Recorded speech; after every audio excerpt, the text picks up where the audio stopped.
चले सर आगे बढ़ते हैं। स्प्रिंग 2024 के अटेम्प्ट का क्वेश्चन नंबर 1 देखते हैं, जो कि कंसोलिडेशन के टॉपिक से पूछा गया है। सवाल और सवाल की इंफॉर्मेशन रीड करने से पहले अगर मैं सवाल की रिक्वायरमेंट्स को रीड करूं, तो रिक्वायरमेंट्स में कहता है prepare WL consolidated statement of financial position as at 31st December 2023 in accordance with the requirement of IFRS and show all necessary workings। तो हमारे पास जो पेरेंट कंपनी है WL, इसकी हमें consolidated statement of financial position यानी कि balance sheet prepare करनी है। 31 दिसंबर 2013 हमारा ईयर एंड है। 18 मार्क की वेटेज है सवाल की। अब सवाल की इंफॉर्मेशन रीड करता है। कहता है following are the summarized statement of financial position of Winsome limited WL and Superb limited SL as on 31 December 2023। दो कंपनीज विंसम लिमिटेड और सुपर्ब लिमिटेड की हमारे पास बैलेंस शीट अवेलेबल है 31 दिसंबर 2023 पे। बैलेंस शीट पे हमारे पास प्रॉपर्टी प्लांट एंड इक्विपमेंट आ रहा है, इन्वेस्टमेंट्स आ रही हैं, अदर एसेट्स आ रहे हैं, इक्विटी में शेयर कैपिटल आ रहा है, शेयर प्रीमियम आ रहा है, रिटेन अर्निंग्स आ रहा है और लायबिलिटीज आ रही है। फिर हमारे पास कुछ एडिशनल इंफॉर्मेशन है। कहता है on 1 April 2023 WL acquired 75% share holding in SL at the following consideration. तो इसका मतलब है कि हमने सब्सिडरी को करंट ईयर के पहले दिन एक्वायर नहीं किया, करंट ईयर से पहले एक्वायर नहीं किया, बल्कि करंट ईयर के दरमियान में 1 अप्रैल 2023 पे एक्वायर किया, यानी कि ये सब्सिडरी करंट ईयर में 9 मंथ्स कंसोलिडेट होगी। मिड ईयर एक्विजिशन है। 75% शेयर होल्डिंग एक्वायर की, इसके लिए हमने कंसिडरेशन में ये कुछ पे किया है। Immediate cash payment of 288 million, further amount of 288 million to be paid on 31st March 2025, and transfer of WL freehold land having a carrying value and fair value of 710 million and 660 million respectively. All consideration have been correctly recorded in WL books on acquisition date, but no subsequent adjustment have been made. देखो वो तुमसे क्या कह रहा है। कह रहा है हमने 75% शेयर होल्डिंग एक्वायर की सब्सिडरी की, 288 मिलियन डे वन पे कैश पे किए, तो 288 मिलियन से तो कैश क्रेडिट हो गया होगा। 288 मिलियन हम 2 साल के बाद 31 मार्च पे करेंगे, तो ये डेफर्ड कंसिडरेशन है।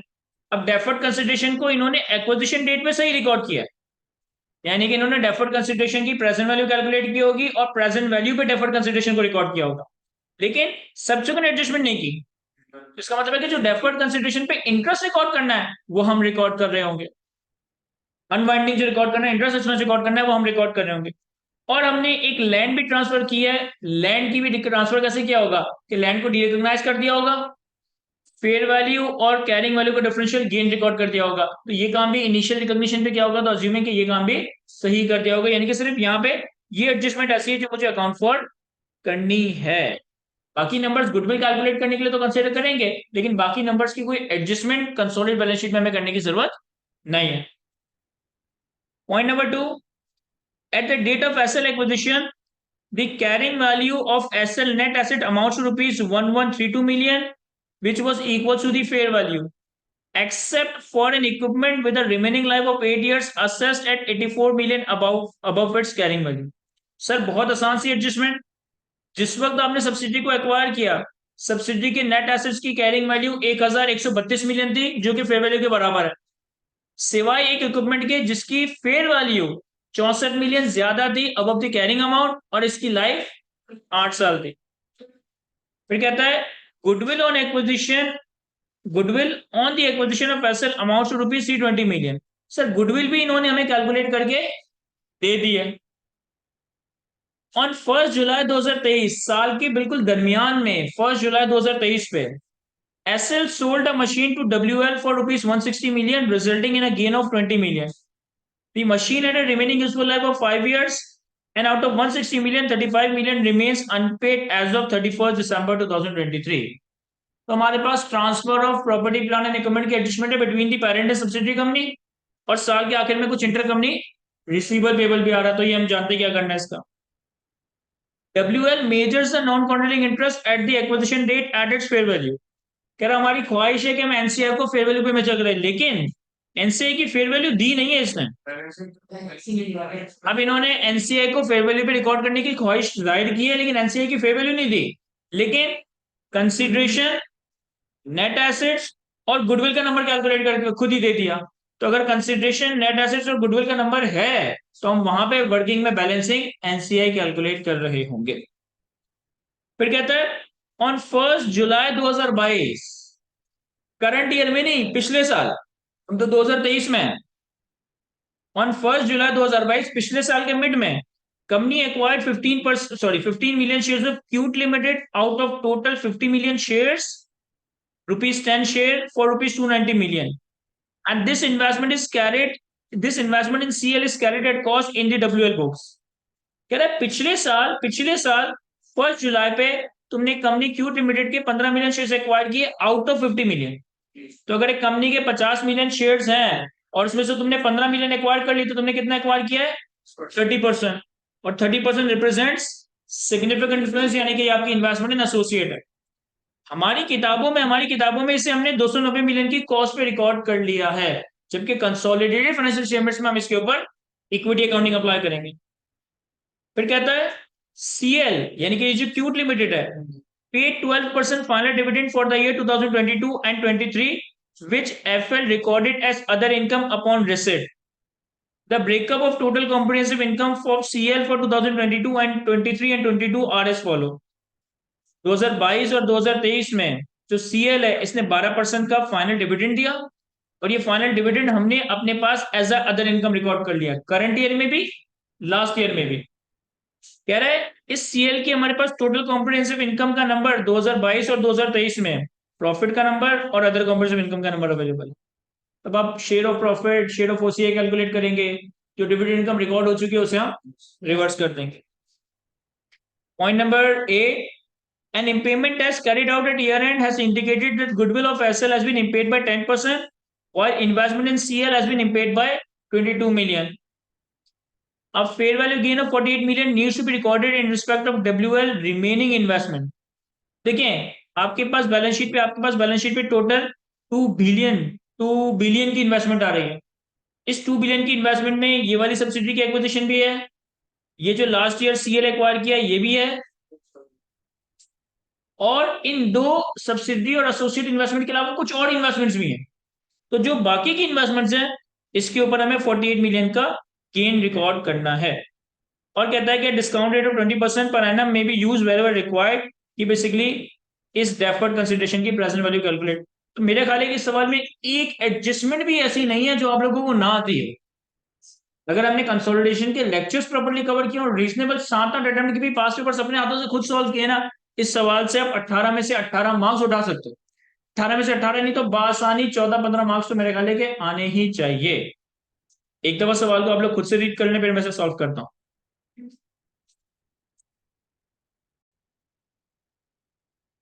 चलिए सर, यहाँ देखिए मैं सवाल को सॉल्व करवा रहा हूँ। अब हम इस तरह से सॉल्व करेंगे जिस तरह से आपकी आंसर कॉपी में सवालों की प्रेजेंटेशन आनी चाहिए। तो एक प्रोफेशनल प्रेजेंटेशन ये है कि आपका सवाल कभी भी वर्किंग से स्टार्ट ना हो रहा हो। प्रोफेशनल प्रेजेंटेशन ये होगी कि जो सवाल की रिक्वायरमेंट है ना, वो आपके आंसर कॉपी के पहले पेज पे आ रही हो और उसके बाद वर्किंग चल रही हो।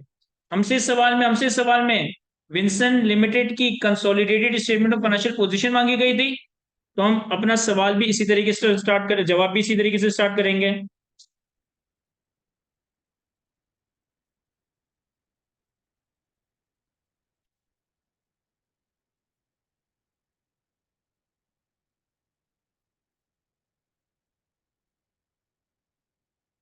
Winsome limited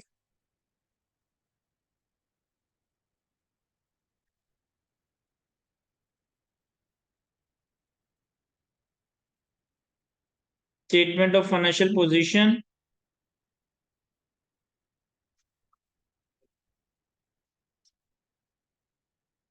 as at 31 December 2023। Two columns में अगर हम बैलेंस शीट बनाएं, हमारे पास एक साइड पर एसेट्स आ जाएंगे, एक साइड पर इक्विटी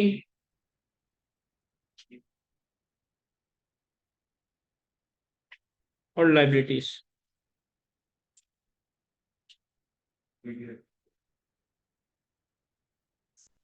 और फिर सवाल के रिक्वायरमेंट के लिए एक रीजनेबल स्पेस छोड़ने के बाद हम वर्किंग स्टार्ट करेंगे। तो सबसे पहले तो हम वर्किंग करते हैं जिसमें हमें changes in net asset,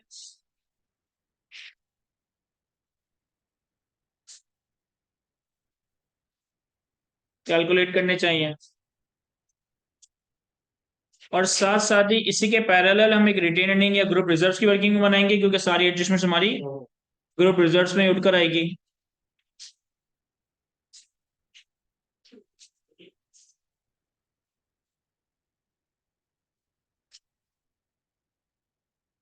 changes in net assets के लिए हम net assets at acquisition calculate करते हैं और net assets at reporting calculate करते हैं।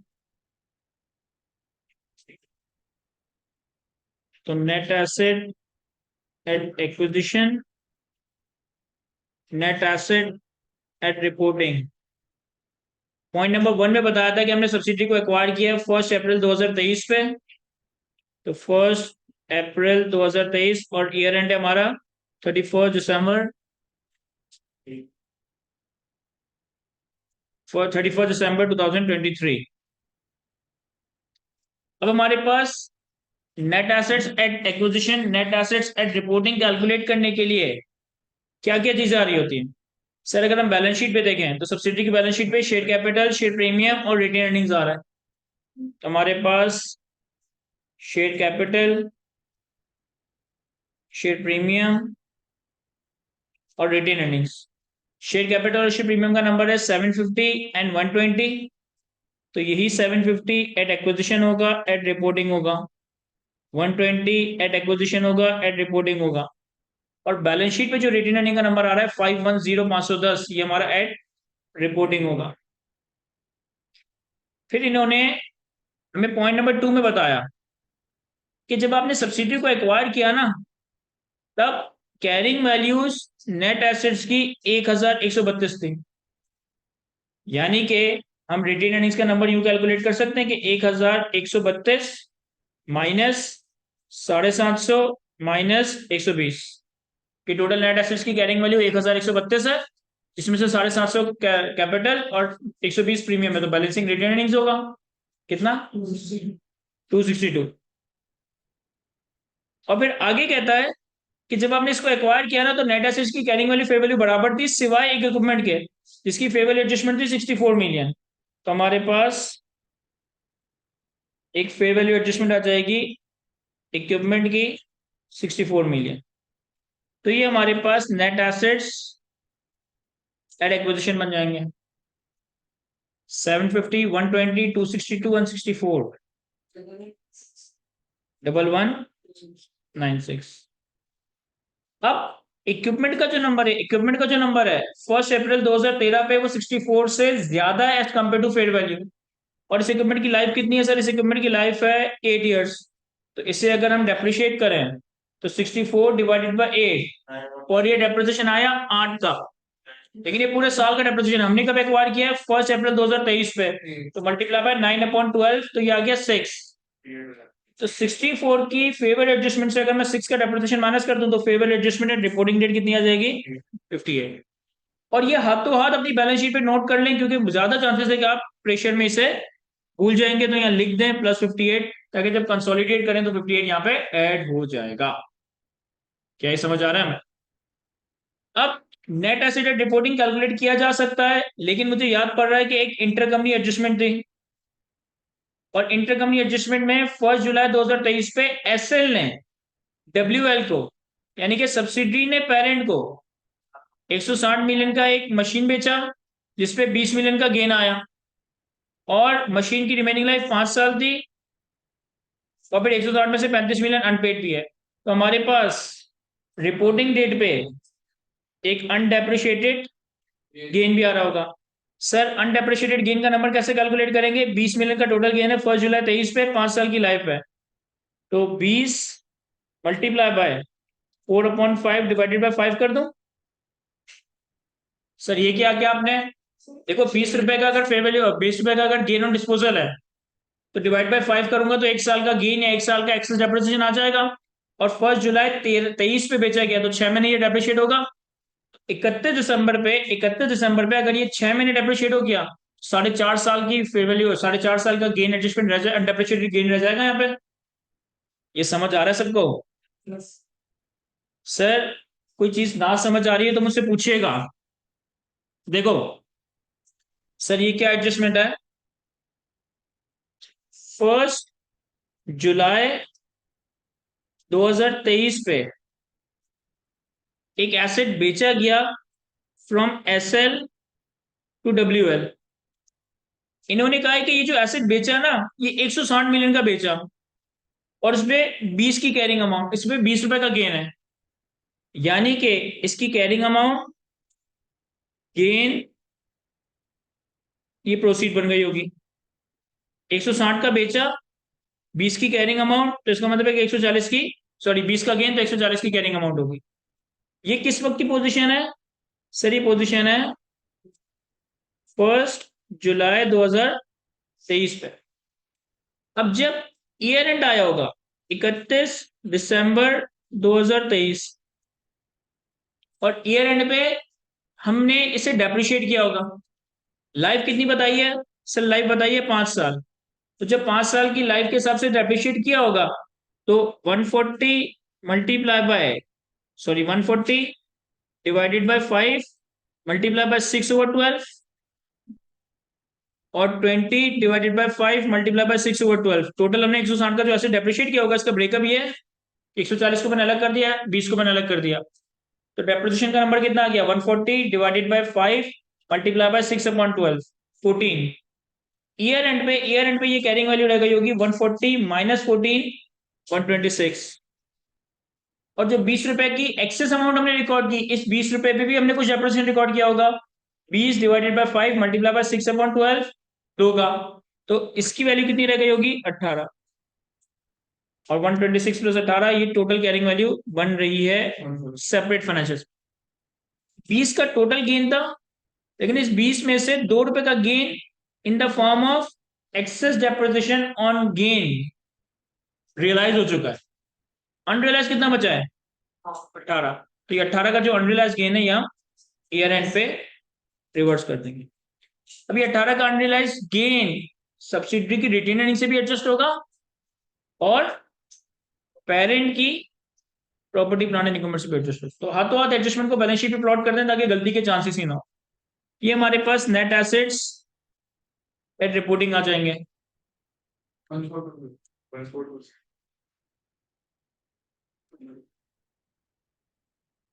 1422। सर एक ऑनलाइन स्टूडेंट ने कहा कि सर इसकी एंट्री भी बना दे। सर इसकी एंट्री क्या बनेगी? सर सब्सिडरी ने पेरेंट को बेचा है, तो सब्सिडरी की रिटेन अर्निंग से अनडेप्रिशिएटेड गेन रिवर्स करना है ना। तो एसएल की रिटेन अर्निंग्स डेबिट होगी 18 से, और पेरेंट के पास property plant and equipment overstated है, तो डब्ल्यूएल का property plant and equipment credit होगा। क्लियर है? सर ये एसएल के प्रॉफिट में भी तो आ रहा होगा। यस, एसएल के प्रॉफिट में आ रहा होगा, जब भी तो हम एसएल की रिटेन अर्निंग से एडजस्ट कर रहे हैं। एक तरफ एसएल के प्रॉफिट में आ रहा है तो उसकी रिटेन अर्निंग से एडजस्ट किया, दूसरी तरफ पेरेंट की बैलेंस शीट में आ रहा है तो उसके एसेट से काम किया। सर हमारे पास net assets at reporting date आ गए, हमारे पास इन दोनों का इंक्रीज,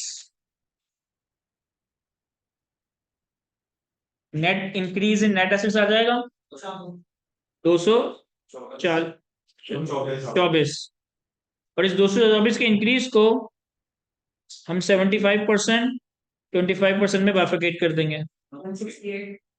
ये आ गया 168 और 56।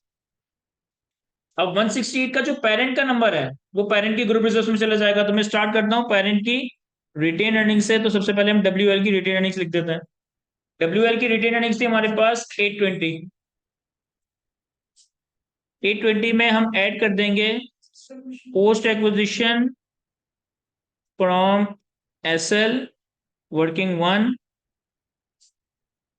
168। अब नोट करें कि मैं कोशिश कर रहा हूं कि अपनी हर वर्किंग को प्रॉपर्ली रेफर भी करता जाऊं।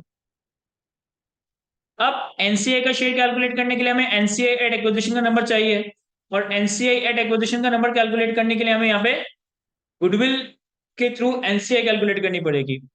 पहले तो हम एक वर्किंग बनाते हैं गुडविल की, जिससे हम एनसीआई का नंबर कैलकुलेट करेंगे और फिर हम एनसीआई का नंबर एक्चुअली भी कैलकुलेट कर लेंगे।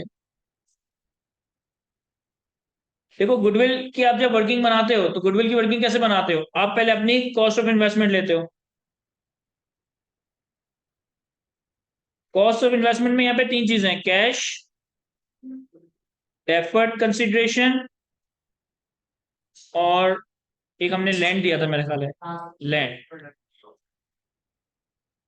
तो कैश हमने कितना दिया है, 288 मिलियन, 288 मिलियन की कैश कंसिडरेशन।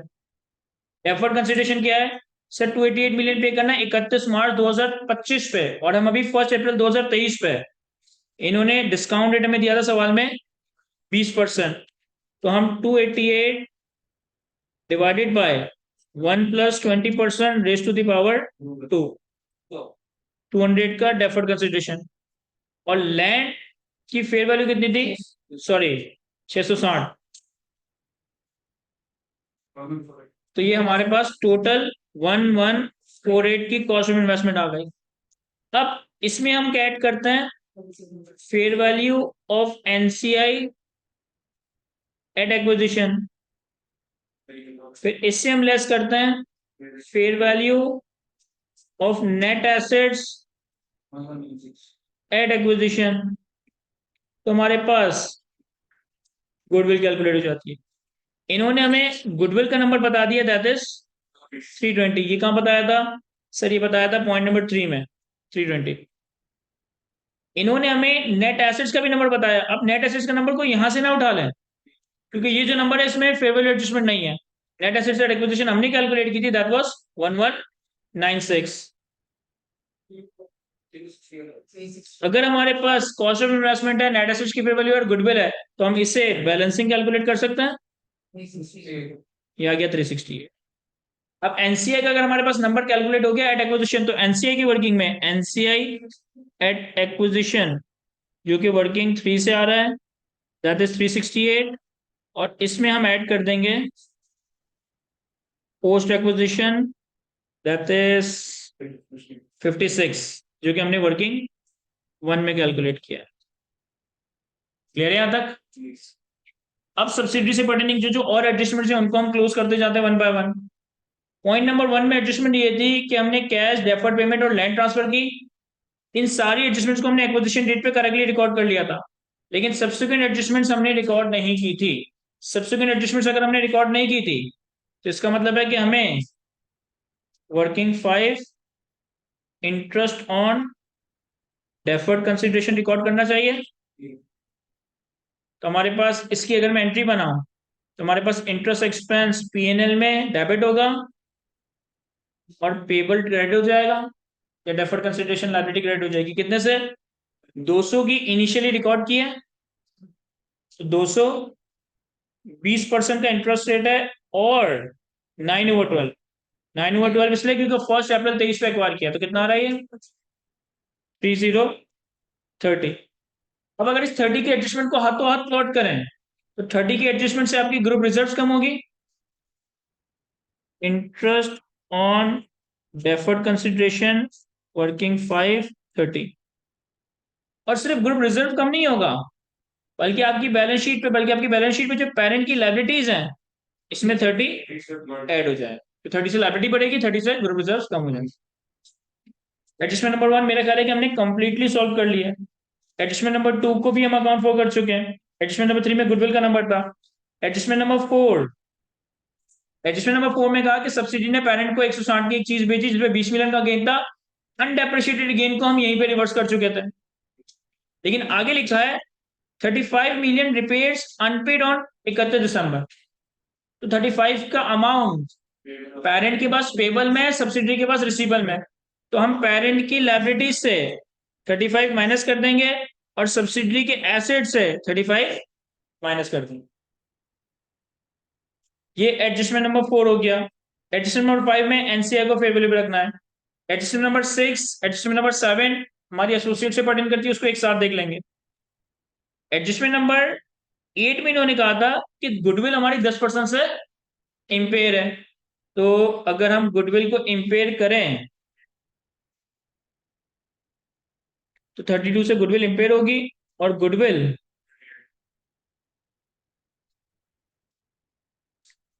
एट रिपोर्टिंग रह जाएगी 288। अच्छा, चूंकि एनसीए को फेयर वैल्यू पे रखा है, यानी कि फुल गुडविल मेथड है, तो गुडविल की जो इम्पेयरमेंट है इसे भी 75% और 25% में तोड़ा जाएगा। 24 और 8, 8 की जो इम्पेयरमेंट है वो एनसीए की वर्किंग में एडजस्ट होगी। इम्पेयरमेंट ऑफ गुडविल वर्किंग 3 8, और 24 की जो इम्पेयरमेंट है वो पेरेंट के ग्रुप रिजर्व से एडजस्ट होगी। Impairment on goodwill working 3 24।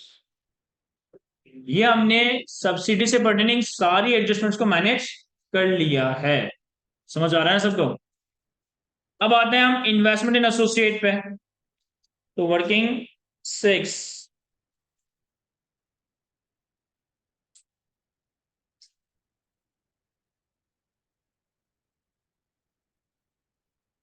Investment in associate से पर्टेनिंग हमारे पास दो तीन पॉइंट्स थे।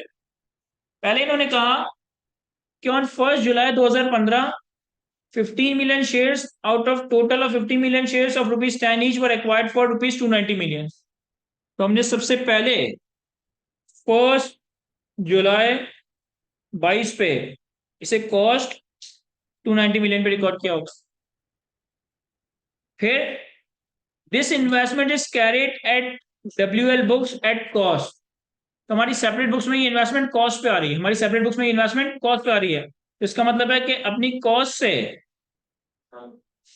290 मिलियन हटा दो, क्योंकि हम तो अलग लाइन आइटम बता देंगे इन्वेस्टमेंट एसोसिएट का। फिर कहता है CL paid 12% final dividend for the year 2022 and 23, which WL has recorded as income upon receipt, and the breakup of total comprehensive income for 2022 and 23 are as follow। अब देखो, अगर मैं पहले तो मूवमेंट कंप्लीट कर लूं फिर मैं एडजस्टमेंट पे आता हूं। 2022 में इसका प्रॉफिट कितना है? 80 मिलियन। हमारा शेयर कितना था? 30%। और ये 80 मिलियन का प्रॉफिट पूरे साल का है। हमने कब एक्वायर किया? 1 जुलाई 22 पे। तो 2022 में हमने शेयर ऑफ प्रॉफिट रिकॉर्ड करना है। कितना सर? 80 इंटू 30% इंटू 6/12, 12 का प्रॉफिट हमने रिकॉर्ड करना है। और जो 2022 में हमें डिविडेंड रिसीव हुआ वो इस मोमेंट से लेस होगा। कितना सर? 15 मिलियन शेयर हमने एक्वायर किए थे, हर शेयर की पार वैल्यू 10% थी और 12% का डिविडेंड। ऐसा ही है, 15 मिलियन शेयर आपने एक्वायर किए थे, हर शेयर की वैल्यू 10 रुपए और डिविडेंड दिया गया था 15 मल्टीप्लाई बाय 10 मल्टीप्लाई बाय 12%, ऐसे ही होगा। कितना? 18 का डिविडेंड। ये हमारे पास 31 दिसंबर 2022 की कैरिंग अमाउंट आई होगी। 24 284। क्या ये समझ आ रहा है तुम्हें? अब 2023 में क्या होगा सर? दो जी जी सर, फाइनल डिविडेंड तो अगले साल दिया होगा ना उसको। यस, इसकी बात बिल्कुल वैलिड है, लेकिन अगर आप पॉइंट को थोड़ा सा रीड करें ना तो इन्होंने कोई लिखा हुआ है फाइनल डिविडेंड का लफ्ज। यस, हम IS 1 में FAR 1 में ये बात कवर करके आए कि जब हम statement of changes in equity का statement of changes in equity prepare करते हैं तो हर साल का जो डिविडेंड है वो अगले साल दिया जा रहा होता है। लेकिन यहाँ पे जो थोड़ी बहुत वर्डिंग थी ना, कहता है CL paid 12% final dividend for the year 2022 and 23, which WL recorded as income upon receipt। के 2022 और 2023 का 12% का फाइनल डिविडेंड है जो कि हमने इनकम में रिकॉर्ड कर लिया ऑन रिसिट। मेरा ख्याल है यहाँ पे कि हमें एक अजम्पशन लेनी पड़ेगी।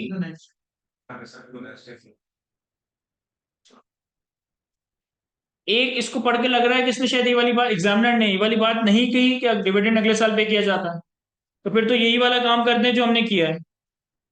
और अगर लेट से कि हम बिल्कुल एक्यूरेट चले तो भाई जिस साल का डिविडेंड होता है वो अगले साल दिया जाता है, तो इसका मतलब है कि 2022 का जो डिविडेंड है वो 2023 में दिया जाएगा, और जो 2023 का डिविडेंड है फिर उसे हमें अकाउंट फॉर करना ही नहीं है, वो 2024 में दिया जाएगा। तो मेरा ख्याल है कि ये ज्यादा बेहतर है कि हम इसे यहाँ से हटा ही दें फिर।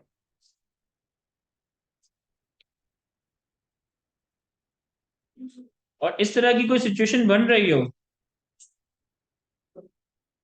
तो फिर आप ये बात लिख दें अपने एग्जामिनर के लिए कि it is taken that, although ये बात अंडरस्टूड है लेकिन फिर भी बता दें एहतियातन, it is taken that final dividend for the year is declared and received in next year. कि उसको पता हो मैंने सोच समझ कर 2022 में 2022 का डिविडेंड लिया, मैं अगले साल लूंगा इसको। अब 2023 में क्या होगा, ये कितना हो गया 200 और 12, 290 और 12 302। अब नेक्स्ट ईयर में सबसे पहले तो आपके पास डिविडेंड लेस हो जाएगा 2022 का, कितना सर, 15 मिलियन शेयर्स, 10 रुपए और 12%, कितना थे 18। फिर 2023 में हमारे पास शेयर ऑफ प्रॉफिट भी आएगा, और 2023 में हमारे पास शेयर ऑफ ओसीआई भी आएगा। सब प्रॉफिट है 90, ओसीआई है 40, तो 90 का 30% और 40 का 30%, कितना हो गया 27 और 12।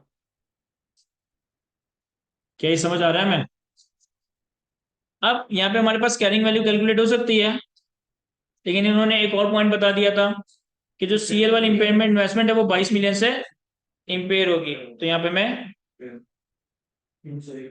इंपेयरमेंट 22, तो ये हमारे पास 31 दिसंबर 2023 पे कैरिंग अमाउंट आ जाएगी कितनी 301। अभी तो मैंने मूवमेंट बनाई है, ये मैंने सिर्फ मूवमेंट बनाई है, अभी चीजों को प्लॉट नहीं किया। देखें 2022 का जो शेयर ऑफ प्रॉफिट है वो हमारे ग्रुप रिजर्व में जाएगा, 2023 का जो शेयर ऑफ प्रॉफिट है ये हमारे ग्रुप रिजर्व में जाएगा, 2023 में जो 2022 का डिविडेंड इनकम अदर इनकम में रिकॉर्डेड है उसे हम रिवर्स करेंगे, और इम्पेयरमेंट जो हमने रिकॉर्ड करनी है ये भी हमारे ग्रुप रिजर्व में रिकॉर्ड होगा।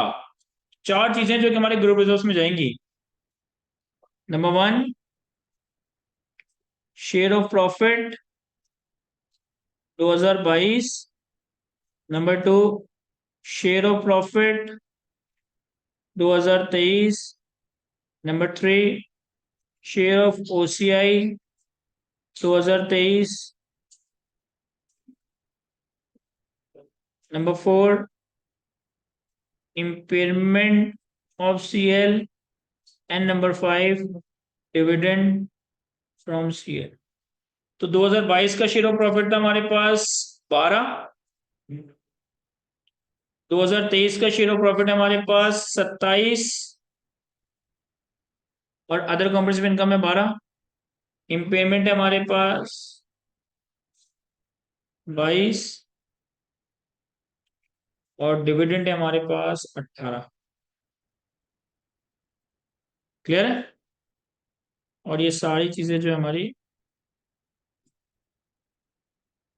वर्किंग सिक्स से उठकर आ रही।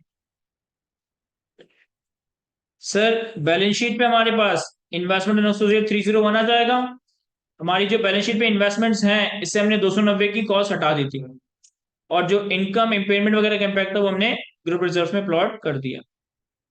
एडजस्टमेंट्स पर आए, मेरे ख्याल है हमने सारी एडजस्टमेंट्स अकाउंट फॉर कर ली है जो कि सब्सिडी और एसोसिएट से पर्टेन करती है। एक लास्ट एडजस्टमेंट थी, adjustment number 9, fair value gain of 48 million needs to be reported in respect of WL remaining earnings. इसकी हम एक वर्किंग कर लेते हैं।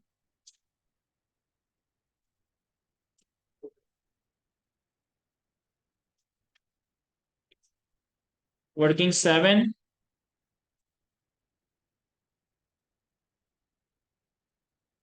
अदर इन्वेस्टमेंट्स, देखिए हमारे पास बैलेंस शीट पे इन्वेस्टमेंट्स गिवन कितनी है, 2000। इसमें से इन्वेस्टमेंट इन सीएल माइनस कर देंगे 290, और जो सब्सिडरी की इन्वेस्टमेंट है वो भी इसमें रिकॉर्डेड है, इसमें से लेस कर देंगे इन्वेस्टमेंट इन एसएल। अब इन्वेस्टमेंट इन एसएल, सर हमने कहीं पे वर्कआउट किया था, ये रहा, कि जब हमने इसको एक्वायर किया था तो हमारी कॉस्ट ऑफ इन्वेस्टमेंट कितनी बन रही थी, 1148, और इन्होंने कहा है कि इसको हमने सही रिकॉर्ड किया था, तो यानी कि इनकी इन्वेस्टमेंट्स में वो इन्वेस्टमेंट इन एसएल का नंबर सही रिकॉर्डेड है, वो सही नंबर ही एलिमिनेट होगा, दैट इज 1148। तो 1148, तो हमने इन्वेस्टमेंट इन एसोसिएट को अलग कर दिया, इन्वेस्टमेंट इन सब्सिडी को अलग कर दिया, और फिर एडजस्टमेंट नंबर 9 में कहा था कि हमें 48 का फेयर वैल्यू गेन रिकॉर्ड करना है। एड फेयर वैल्यू गेन 48, ये कितना आ गया 610, और ये 48 का गेन ग्रुप रिजर्व्स में भी जाएगा, तो ग्रुप रिजर्व्स में फेयर वैल्यू गेन वर्किंग 7 610, ये हमारे पास ग्रुप रिजर्व्स का टोटल नंबर आ जाएगा। सर जो हमने सब्सिडी को एक्वायर करने के लिए लैंड ट्रांसफर की थी उसका गेन नहीं जाएगा। देखो लैंड ट्रांसफर के बारे में इन्होंने क्या कहा कि जब हमने इसको एक्वायर किया तो लैंड ट्रांसफर की all consideration have been correctly recorded on acquisition date, उसका मतलब इन्होंने लैंड का ट्रांसफर भी सही रिकॉर्ड करके उस पर सही गेन ऑलरेडी रिकॉर्ड कर दिया। कितना आ गया ग्रुप, सॉरी 48, टोटल कितना हो गया 993। किसी और ने चेक किया है, 820 168 -30 -24 +12 +27 +12 -22 -18 +48, सही है। सर सारे नंबर्स कैलकुलेट कर लिया, बैलेंस शीट पे आते हैं। बैलेंस शीट पे हमारे पास सबसे पहले पेरेंट का शेयर कैपिटल आएगा, दैट इज 2500। फिर पेरेंट का तो शेयर प्रीमियम का कोई नंबर ही नहीं है। फिर हमारे पास ग्रुप रिजर्व आ जाएगा जो कि हमने वर्किंग 2 में कैलकुलेट किया 993, और इन दोनों का टोटल। फिर नॉन कंट्रोलिंग इंटरेस्ट जो कि हमने कैलकुलेट किया है वर्किंग 4, बल्कि इसका टोटल नहीं किया था हमने, 416।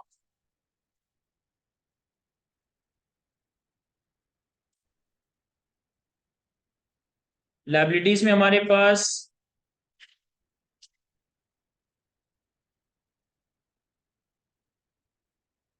1270 की पेरेंट की लाइबिलिटी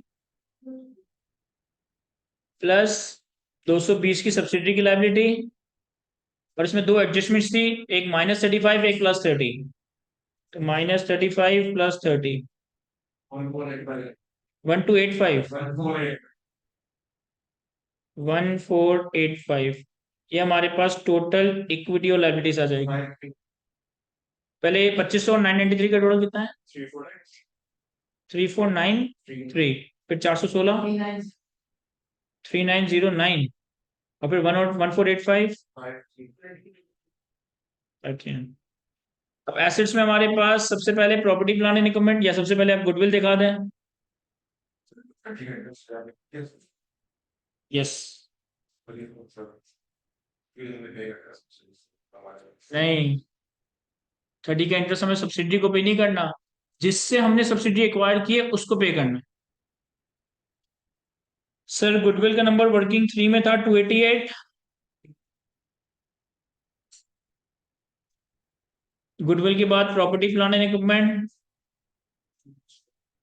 1900 प्लस 900 -18 प्लस 58, 2840। फिर हमारे पास कुछ अदर इन्वेस्टमेंट्स आएंगी जो हमने कैलकुलेट की थी 610 वर्किंग 7 में,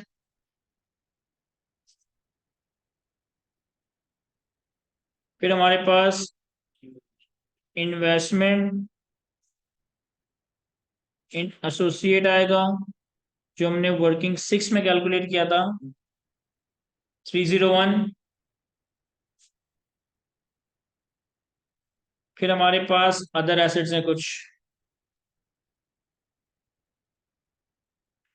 अदर एसेट्स में 690 प्लस 700 और माइनस 35, 1395, 1355, और ये टोटल यही बन रहा है 5394। तो यहां तक हमारे सवाल कंप्लीट हुआ जाता है। कॉपी कर लें सर इसे, तो फिर हम अगले सवाल पे आते हैं।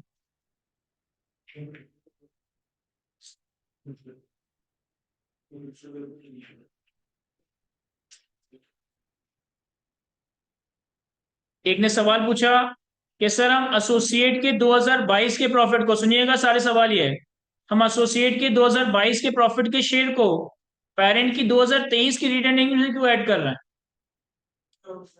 क्योंकि अजान रिटेन अर्निंग्स एसेट पे बनती है। अगर आप एसेट 31 दिसंबर 2023 की रिटेन अर्निंग्स बना रहे हो, तो इसमें 2023, 2022, 2021 अब तक इस कंपनी की जिंदगी में जितनी एडजस्टमेंट्स हैं वो सारी आएंगी।